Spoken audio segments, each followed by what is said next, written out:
In a quiet room, if you press your ear against a pillow, you can hear your heartbeat. As a kid, the muffled, rhythmic beats sounded like soft footsteps on a carpeted floor. So, as a kid, almost every night, just as I was about to drift off to sleep, I would hear these footsteps and I would be ripped back to consciousness, terrified. For my entire childhood, I lived with my mother in a fairly nice neighborhood that was in a transitional phase. People of lower economic means were gradually moving in, and my mother and I were two of these people. We lived in the kind of house that you see being transported in 2 pieces on the interstate, but my mom took good care of it. There were a lot of woods surrounding the neighborhood that I would play in and explore during the day, but at night, as things often do to a kid, they took on a more sinister feeling. Not only this, but due to the nature of the house, there was a fairly large crawl space underneath. This meant that my mind was filled with imaginary monsters and inescapable scenarios that would consume my thoughts when I woke up to those footsteps. I told my mom about the footsteps, and she said that I was just imagining things. I persisted enough that she blasted my ears with water from a turkey baster once just to placate me, since I thought that would help. Of course, it didn't. Despite the creepiness and footsteps, the only weird thing that ever happened was that, every now and then, I would wake up on the bottom bunk despite having gone to sleep on the top bunk. But this wasn't really weird since I'd sometimes get up to piss or get something to drink and could remember just going back to sleep on the bottom bunk. I'm an only child, it didn't really matter where I slept anyway. This would happen once or twice a week, but waking up on the bottom bunk wasn't really that terrifying.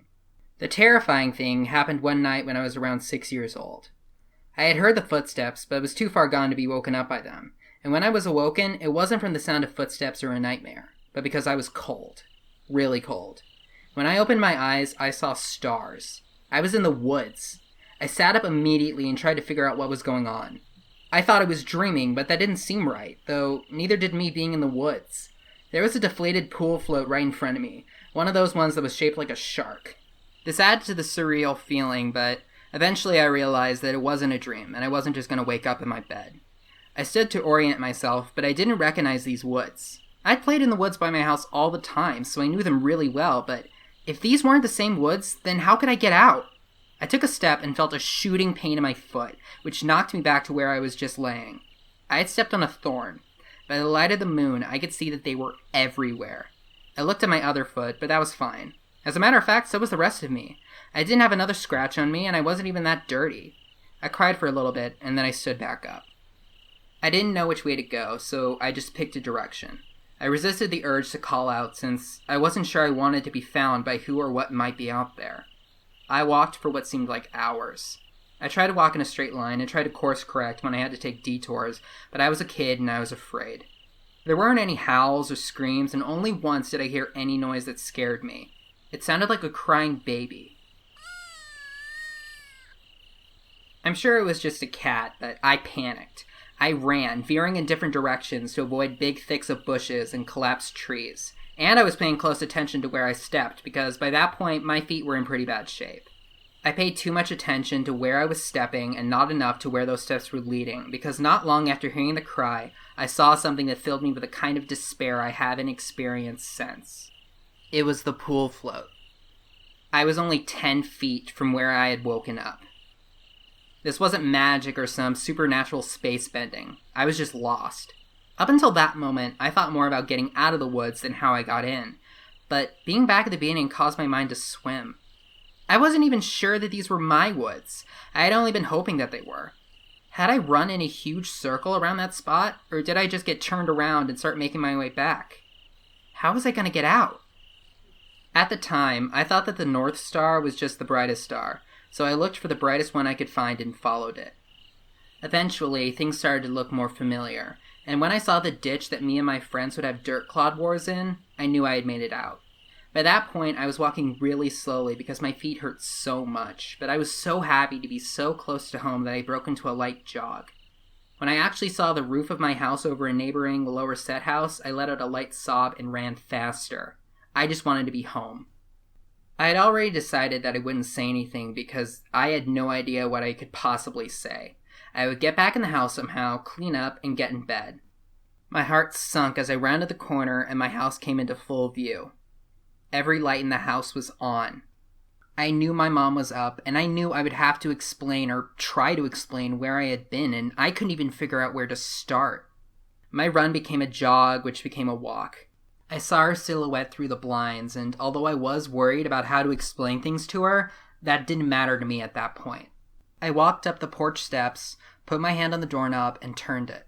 Right before I pushed it open, 2 arms wrapped around me and pulled me back. I screamed as loud as I could. "Mom! Help me! Please! Mom!" The feeling of being so close to being safe and then being physically pulled away from it filled me with a kind of dread that even after all these years is kind of hard to describe. The door that I had been torn away from opened and a flash of hope shot through my heart. But it wasn't my mom. It was a man, and he was enormous.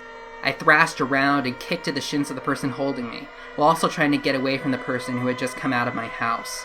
I was scared, but I was also furious. "Let me go! Where is she? Where's my mom? What did you do to her?" My throat stung from screaming, and as I drew in another breath, I became aware of a sound that had been present the entire time. "Honey, please calm down. I've got you." It sounded like my mom. The arms loosened and set me down, and as the man approached me and blocked out the porch light with his head, I noticed his clothes. He was a cop. I turned to face the voice behind me and saw that it really was my mom. Everything was okay. I began to cry, and the 3 of us walked inside. "I'm so glad you're home, sweetie. I was worried I'd never see you again." By that point, she was crying too. "I'm sorry. I don't know what happened. I just wanted to come home. I'm sorry." "It's okay. Just don't ever do that again. I'm not sure me or my shins could take it." A little laughter broke through my sobs, and I smiled a bit. "Well, I'm sorry for kicking you, but why did you have to grab me like that?" "I was just worried that you'd run away again." That confused me. "What do you mean?" "We found your note on your pillow." She pointed at a piece of paper that the police officer was sliding across the table. I picked up the note and read it. It was a running away letter. It said that I was unhappy and I didn't want to see her or any of my friends again. The police officer exchanged a few words with my mom on the porch while I stared at the letter. I did not remember writing it. I didn't remember anything about it. But even if I sometimes went to the bathroom at night and didn't remember, or even if I could have gone into the woods on my own, even if all of that was true, at that point I knew one thing for sure. This isn't how you spell my name. I didn't write this letter.